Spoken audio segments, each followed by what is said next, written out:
সকালবেলা আম পড়েছে।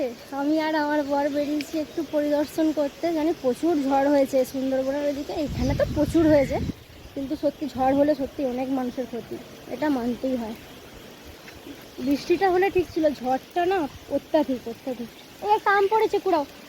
আমরা একটু মানে আমতলার দিকে এসেছি, আম ফাম পড়ে আছে নাকি, ভোরবেলা এলে হয়তো পেতাম, কিন্তু সেটা তো সম্ভব নয়। এখন একটু এসেছি,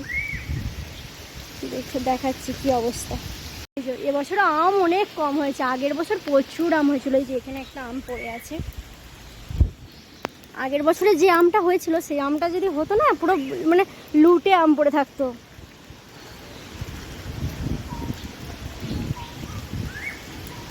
এইখানেই সব আম গাছগুলো আছে আমাদের, আর আমাদের বাড়ির পাশেই একটা আছে, ওখানে মনে হয় কেউ কুড়িয়ে নিয়েছে, একটাও দেখতে পাচ্ছি না।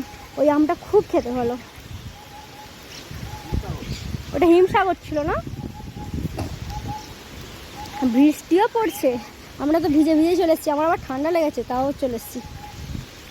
বেশ ভালো লাগে ব্যাপারটা। না ধরো না আমটা, আমটা একটু ধরো না, আমটা একটু ধরো না ভাই, আমটা একটু ধরো না। একটু ধরো না। বাপরে, এগুলো সব পড়ে গেছিল।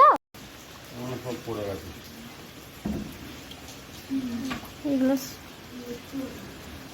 আর মাচাগুলো সব ভেঙে গেছিল। মাথা মোটামুটি একটু হেলে হুলে গেছে, ঠিকই আছে মোটামুটি। তবু